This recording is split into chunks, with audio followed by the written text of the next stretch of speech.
వేల రూపాయలు వెచ్చించి హైదరాబాద్ లో చంద్రబాబు నాయుడు మనవడు చదివే క్వాలిటీ విద్యను జగన్మోహన్ రెడ్డి పేద వర్గాలకు అందిస్తున్నారని మానవత్వం కలిగిన ముఖ్యమంత్రి అని కర్నూలు శాసనసభ్యులు ఎండి హఫీజ్ ఖాన్ అన్నారు. శనివారం నియోజకవర్గ కార్యాలయంలో ఆయన ముస్లిం సామాజిక వర్గాల ఆత్మీయ సమావేశంలో ముఖ్య అతిథిగా పాల్గొని ప్రసంగించారు. ఈ కార్యక్రమానికి పట్టణ వైఎస్ఆర్సీపీ కన్వీనర్ సహారా మౌలాలి అధ్యక్ష వహించారు. ఈ సందర్భంగా హఫీజ్ ఖాన్ మాట్లాడుతూ భవిష్యత్తు తరాలకు మనం ఇచ్చే ఆస్తి విద్య మాత్రమే అన్నారు. ఈ 5 ఏళ్ల కాలంలో మీరు గమనించినట్లయితే ఏ పేద వర్గాల పిల్లలు పనిచేస్తున్నట్టుగా కనిపించడం లేదన్నారు. ప్రచారంలో భాగంగా ఈరోజు సత్తెనపల్లి నియోజకవర్గానికి రావడం జరిగింది. సీనియర్ శాసనసభ్యులు మంత్రివర్యులు అంబటి రాంబాబు నాకు మద్దతు పలకడానికి, అలాగే ముస్లిం సోదరులు సోదరుమణులతో కలిసి జగన్మోహన్ రెడ్డి గారు ఏం చేశారు అని చెప్పి తెలియజేయడానికి, మరీ ముఖ్యంగా ఈరోజు ఎలక్షన్ జరుగుతున్నది YSR Congress party versus NDA కూటమి. అంటే ఎన్డీఏ కూటమి అంటే Telugu Desam, Bharatiya Janata party, Janasena party. Bharatiya Janata party నిన్న కూడా అమిత్ షా గారు చెప్పారు 4% రిజర్వేషన్ నేను తీసేస్తాను అని చెప్పి. రాజ్నాథ్ సింగ్ గారు విశాఖపట్నం వచ్చి చెప్పారు 4% రిజర్వేషన్ తీసేస్తాము అని చెప్పి. ఎన్ఆర్సీసీఏ లాంటి నల్ల చట్టాలని మీ పైన రుద్దుతాము అని చెప్పి చెప్తున్నారు. ముస్లిం సమాజానికి విపక్షకు గురి చేస్తాము అని చెప్పి ఓపెన్గా చెప్తున్నారు. యూనిఫామ్ సివిల్ కోడ్ లాంటివి తీసుకొని వచ్చి మీకు కావాల్సుకొని ఇబ్బంది కలిగించే విధంగా మీకు చేస్తాము అని చెప్పి వాళ్ళు చెప్తున్నారు. మరి అలాంటి ఎన్డీఏలో భాగస్వామ్యమై చంద్రబాబు నాయుడు ముస్లిం సమాజం ఓటుని ఎలా అడగగలుగుతున్నాడు అని చెప్పి నేను సూటిగా అడుగుతున్నా. మీరు ఎన్డీఏలో భాగం ఉంటే మీరు బీజేపీ పార్టీ నాయకులు చెప్తున్న దానికి ఎందుకు వాళ్ళు చెప్తున్న మాట తప్పు అని చెప్పి చెప్పడం లేదు అని చెప్పి నేను సూటిగా అడుగుతున్నా. చంద్రబాబు నాయుడు గారు ఈరోజు ఖచ్చితంగా చెప్పాల్సిన అవసరం ఉంది. అమిత్ షా మాట్లాడుతున్నది తప్పు, రాజ్నాథ్ సింగ్ గారు మాట్లాడుతున్నది తప్పు, బీజేపీ అగ్రనాయకులు మాట్లాడుతున్నది తప్పు, మేము దానికి సహకరించము, మీరు ఇది వెనక్కి తీసుకోవాలా లేదంటే మీ ఎన్డీఏ నుంచి మేము బయటికి వస్తామని చెప్పి చెప్పాల్సిన అవసరం ఉంది. మీకు దమ్ముందా చంద్రబాబు నాయుడు గారు? ఇది మీరు చెప్పగలుగుతారా? చెప్తేనే మీరు ఓటు అడిగే హక్కు మీకు వస్తుంది అని చెప్పి మీకు సూటిగా అడుగుతున్నా. ఈరోజు పవన్ కళ్యాణ్ గారు ఆయనకు 2 లక్షల పుస్తకాలు చదివినారని చెప్తారు. మరి 2 లక్షల పుస్తకాలు చదివిన మనిషి పవన్ కళ్యాణ్ గారు సాచార్ కమిటీ రిపోర్ట్ చదవలేదా? రంగనాథ్ మిశ్రా కమిషన్ రిపోర్ట్ చదవలేదా? వాళ్ళు క్లారిటీగా చెప్పారు కదా, వీళ్ళు దళితుల కన్నా వెనుకబడి ఉన్నారు, వీళ్ళకు ఖచ్చితంగా రిజర్వేషన్ ఇవ్వాల్సిన అవసరం ఉంది, ఆదుకోవాల్సిన అవసరం ఉంది, మెయిన్ స్ట్రీమ్లో తేవాల్సిన అవసరం ఉంది, వీళ్ళకు గవర్నమెంట్ వీళ్ళపైన పెట్టుబడి పెట్టి వీళ్ళని అన్ని రంగాల్లో సమానత్వంలో తీసుకొని రావాల్సిన అవసరం ఉంది అని చెప్పి చెప్పినారు. ఈరోజు బీజేపీ జపం కోసము, బీజేపీ మెప్పు కోసము బీజేపీ తీసేయమని చెప్తే నాకేం ఇబ్బంది లేదు అని చెప్పి చెప్తున్నాడు పవన్ కళ్యాణ్. క్లారిటీగా పవన్ కళ్యాణ్ గారు ఈ 4% రిజర్వేషన్ వెనక్కు 4% రిజర్వేషన్ని రద్దు చేస్తే కూడా నాకు ఎలాంటి బాధ లేదు, నాకు ఎలాంటి ఇబ్బంది లేదు అనే స్టేట్మెంట్ పైన ఖచ్చితంగా ముస్లిం సమాజం ఆలోచించాల్సిన అవసరం ఉంది. చంద్రబాబు నాయుడు గమ్మున కూర్చొని వీళ్ళిద్దరితో నాటకాలు ఆడిస్తున్నాడు. రేపు ఎన్డీఏ వస్తే సెంట్రల్లో కానీ స్టేట్లో కానీ ఖచ్చితంగా మా రిజర్వేషన్ తీసేస్తారు. ఈరోజు వైఎస్ఆర్ కాంగ్రెస్ పార్టీకి జగన్మోహన్ రెడ్డి గారు క్లారిటీగా చెప్తున్నారు.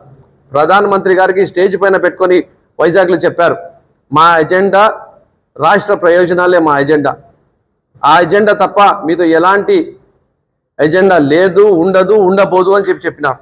మరి అంత క్లారిటీగా మేము చెప్తున్నాము, కానీ మీరు అంతే తప్పుదోవ పట్టడానికి, మోసం చేయడానికి, మమ్మల్ని మా ఓట్లు తీసుకోవాలా, దాని తర్వాత మమ్మల్ని ఇబ్బంది పెట్టే రకంగా ఈరోజు చంద్రబాబు నాయుడు గారు ప్రయత్నం చేస్తున్నారు.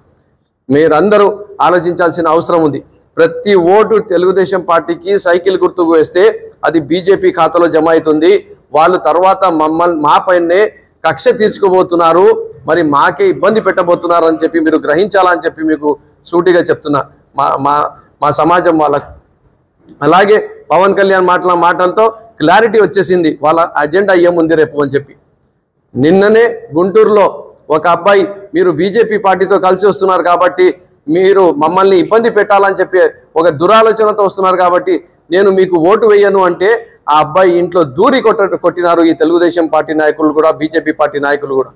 ఈ గత 5 సంవత్సరాల్లో విపక్ష లేకుండా, కులము మతములో చిచ్చులు లేకుండా ఎవరికి ఇబ్బంది లేకుండా సానుకూలంగా సమానత్వంతో కులం చూడకుండా, మతం చూడకుండా, పార్టీ చూడకుండా, ప్రాంతం చూడకుండా ప్రతి ఒక్కరికి న్యాయబద్ధంగా ఈరోజు సంక్షేమ పథకాలు అందించి, మంచి పరిపాలన అందించి, ఇంటి దగ్గరికి పరిపాలన అందించిన జగన్మోహన్ రెడ్డి గారిని కాపాడుకోవాల్సిన అవసరము, బాధ్యత ఈరోజు మన పైన ఉంది అని చెప్పి మీకు తెలియజేసుకుంటున్నా.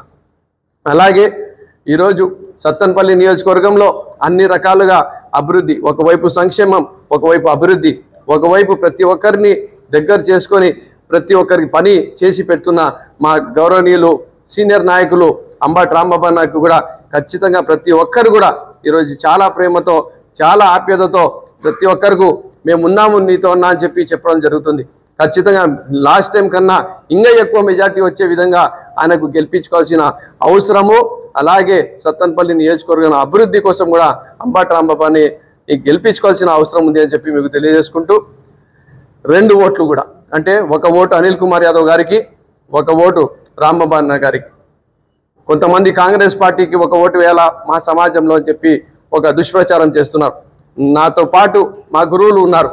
రాష్ట్ర వ్యాప్తంగా ఉన్న గురువులు కానీ, పెద్ద మనుషులు కానీ, ఇంటెలెక్చువల్స్ కానీ అందరూ కలిసి ఒక నిర్ణయం తీసుకున్నారు.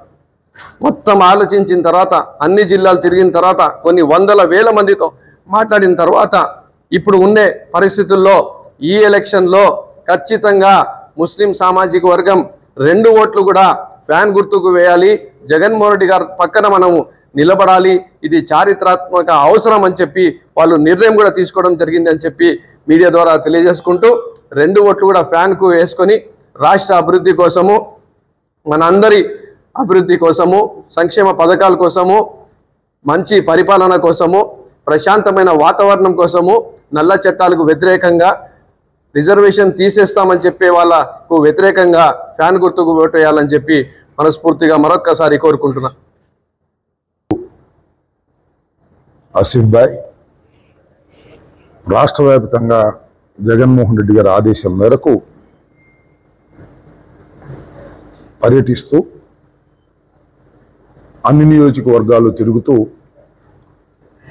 అక్కడ ఉన్నటువంటి ముస్లిం సోదరులను చైతన్యపరచి, ముస్లిం సోదరులు వైఎస్ఆర్ కాంగ్రెస్ పార్టీకి ఎందుకు ఓటు వేయాలి, ఎన్డీఏ కూటమికి ఎందుకు ఓటు వేయకూడదు అని వారిని మరింత చైతన్యపరిచే విధంగా ప్రచారం చేస్తూ ఈరోజు సత్తెనపల్లి నియోజకవర్గం రావటం జరిగింది.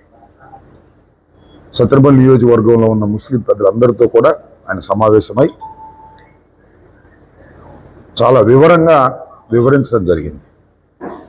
అందరికీ తెలిసినటువంటి అంశం ఇది, ప్రత్యేకంగా తెలుసుకోవాల్సినటువంటి అంశం కూడా కాదు, అందరి నోట్లలోనూ నానుతున్నటువంటి అంశమే. డాక్టర్ వైఎస్ రాజశేఖర రెడ్డి గారు ముస్లింలకు రిజర్వేషన్ కల్పించారు. ఎందుకు రిజర్వేషన్ కల్పించారు అంటే, నిజంగా ముస్లిం సోదరుల్లో ధనవంతులు ఎక్కడో రేర్గా ఉంటారు. ఎక్కువ మంది ఏ రోజుకు ఆ రోజు పని చేసుకుంటే తప్ప పూట గడవని వాళ్ళు ఉంటారు. చాలామందిని మనం చూస్తున్నాం చిన్నప్పటి నుంచి కూడా. వీళ్ళు సైకిల్ షాపుల్లో లేదా టీ షాపుల్లో, మాంసం కొట్లలో ఇట్లా చిన్న చిన్న ఉద్యోగాలు చేసుకుని బ్రతుకుతున్నవాడు. చదువుకోవాలనే కోరిక వారికి కలిగే పరిస్థితి ఉంటుంది. పేదవాడికి ఎలా కలిగే పరిస్థితి ఉంటుంది? ఫీజులు కట్టలేరు. కాబట్టి రాజశేఖర రెడ్డి గారు వీళ్ళకి, చదువుకున్న వాళ్ళకి రిజర్వేషన్ కల్పిస్తే తరతరాల్లో మార్పు వచ్చేసరికి ఎడ్యుకేటెడ్ సొసైటీగా ముస్లిమ్స్ తయారవుతారనేటువంటి ఒక సదుద్దేశంతో ముస్లింలకు 4% రిజర్వేషన్ కల్పించినటువంటి ఘనత డాక్టర్ వైఎస్ రాజశేఖర రెడ్డి గారికి దక్కుతుంది. ఆయన కల్పించినటువంటి రిజర్వేషన్లు కొనసాగాలి అంటే ఫస్ట్గా ఎన్డీఏ కూటమికి ఓటు వేయడానికి వీల్లేదు. వేస్తే దాని అర్థం ఏంటి? మాకు రిజర్వేషన్ వద్దని అర్థం. రిజర్వేషన్లు వద్దనుకున్న వాళ్ళు వేస్తే తప్పులేదు. మా పిల్లలకు రిజర్వేషన్లు కావాలి, మా పిల్లలు కూడా ఇంజనీర్లు కావాలి, మా పిల్లలు కూడా డాక్టర్లు చదువుకోవాలి అనుకునే వాళ్ళు ఎన్డీఏకి ఓటు వేయడానికి వీల్లేదు. మరి ఎవరికి ఓటు వేయాలి? ఇవాళ రాజశేఖర రెడ్డి గారి కుమారుడైనటువంటి జగన్మోహన్ రెడ్డి గారికి ఓటు వేస్తే ముస్లింలను ఎంత శ్రద్ధగా రాజశేఖర రెడ్డి గారు చూసుకున్నారో అంతకన్నా శ్రద్ధగా చూసుకుంటున్నటువంటి వ్యక్తి. దీనిలో కొంతమంది అనుకోవచ్చు, ఇందాక ఆసిఫ్ భాయ్ చెప్పినట్టుగా కాంగ్రెస్కి ఓటేద్దామని. కాంగ్రెస్ ఓటేటువంటి మురిగిపోవటమే. కాంగ్రెస్ గెలిచే పరిస్థితి ఉందా ఎక్కడన్నా? ఒక్క నియోజకవర్గంలో గెలిచే పరిస్థితి లేదు. కాంగ్రెస్కు ఓటేయటం అంటే ఒక విధంగా కూటమికి సహాయం చేయటమే. కూటమిని ఓడించాలి అంటే వైఎస్ఆర్ కాంగ్రెస్ పార్టీకి ఓటు వేయాలి.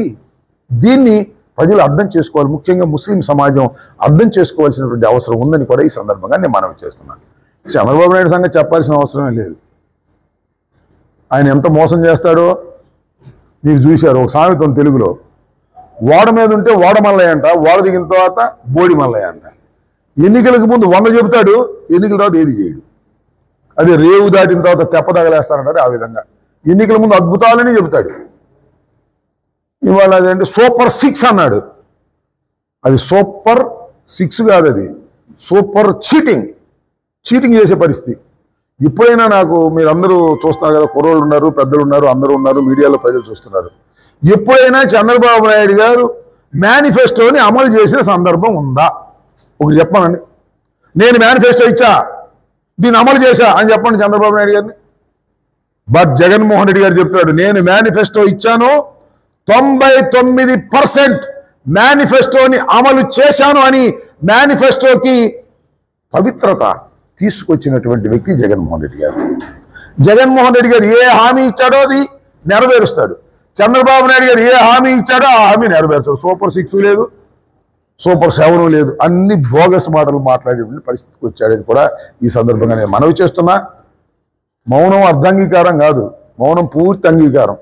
దీనికోసం అంటే 4% రిజర్వేషన్ తీసేస్తానని ఆయన చెప్తున్నాడు. ఎవరు? మోడీ గారు. అమిత్ షా చెప్తున్నాడు, ఈయన మాత్రం మౌనంగా ఉన్నాడు. ఏంటి అర్థం? 4% తీసేసినా పర్లేదు, నన్ను మోడీ గారును వీళ్ళు దూరంగా పెట్టకుండా ఉంటే చాలనే స్థితికి దిగజారిపోయినటువంటి వ్యక్తి. ఏదో ఒక విధంగా ముఖ్యమంత్రి కావాలి, ఎవరి కాళ్ళన్నా పట్టుకుని ముఖ్యమంత్రి కావాలి అనేటువంటి ఉద్దేశంతో చేస్తున్నటువంటి ఈ రాజకీయాల్ని నాకు తెలిసి తెలుగుదేశానికి, చంద్రబాబు నాయుడు గారికి ఇదే చివరి ఎన్నిక. ఈ ఎన్నికలో తెలుగుదేశం పార్టీ ఓటమి పాలు కావటం ఖాయం. ఈ తెలుగుదేశం పార్టీని రద్దు చేసేయటం ఖాయం, లేదా బీజేపీలో కలిపేయటం ఖాయం తప్ప మరొకటి కాదు. ఆలోచించుకోవాల్సిందిగా నేను చెప్తూ ఉన్నాను. తెలుగుదేశం వాళ్ళు కూడా ఆలోచించుకోమని చెప్తున్నాను. మీరు తెలుగుదేశానికి ఓటేసిన ఏం ప్రయోజనం లేదు, గెలిచేది మాత్రం వైఎస్ఆర్ కాంగ్రెస్ పార్టీనే, దానిలో ఏ విధమైన సందేహం లేదు. మళ్ళీ ఇంకోటి ఇక్కడ కూడా చెప్తున్నా, ఈ సత్తెనపల్లి నియోజకవర్గంలో తెలుగుదేశం వాళ్ళు చెబుతున్నా, మీరు ఆ అభ్యర్థి కొట్టేశారనుకో సైకిల్ గుర్తని, ఆయన సైకిల్ ఎన్నాళ్ళు ఉంటాడో ఎవరికి నమ్మకం లేదు. మొట్టమొదటి హస్తంలో ఉన్నాడు, తర్వాత పుష్పంలో ఉన్నాడు, తర్వాత సైకిల్కి వచ్చాడు. అది ఇక్కడికే వచ్చేవాడు ఫ్యాన్కి, నేను ఉన్నాను కాబట్టి రాలా. కాబట్టి ఆ అభ్యర్థి ఏ పార్టీలో ఎప్పుడు ఉంటాడో తెలియని వ్యక్తికి మీరు ఓటు వేస్తే తెలుగుదేశం వాళ్ళు కూడా మీరు పాపం చేసిన వాళ్ళు అవుతారయ్యా, గుర్తుపెట్టుకోమని ఈ సందర్భంగా నేను చెప్పదలుచుకున్నా. కాబట్టి ముఖ్యంగా ఆసిఫ్ భాయ్ వాళ్ళు వచ్చి నా ఎన్నికల ప్రచారంలో పాల్గొన్నందుకు మిత్రుడికి నా హృదయపూర్వకమైనటువంటి ధన్యవాదాలు తెలియజేస్తూ, ముస్లిం సోదరులందరూ కూడా కూటమిని ఓడించండి, జగన్మోహన్ రెడ్డి గారిని గెలిపించండి. 2 ఓట్లు కూడా ఫ్యాను గుర్తు మీద నొక్కి అనిల్ కుమార్ యాదవ్ని, నన్ను అఖండమైన మెజారిటీతో గెలిపించవలసిందిగా కోరుతున్నాను. మరోసారి మీడియాలో పునరుద్ఘాటిస్తున్నాను, రీటరేట్ చేస్తున్నాను. నేను గెలుపు కోసం కాదు, పోయినసారి నాకు వచ్చినటువంటి మెజారిటీ కన్నా ఒక్క ఓటైనా ఎక్కువ మెజారిటీ వస్తేనే నేను నిజమైన విజయం సాధించినట్టుగా నేను భావిస్తాను. That is my principle in this election. You see the election result. నేను చెప్పేది చాలా మందికి అతిశయోక్తిగా ఉంటుంది. ఏ రాంబాబు గారు ఎక్కువ చెబుతున్నాడు అనుకోవచ్చు. చూడండి రేపు ఎన్నికల్లో ఓట్లు లెక్కేసేటప్పుడు చూడండి.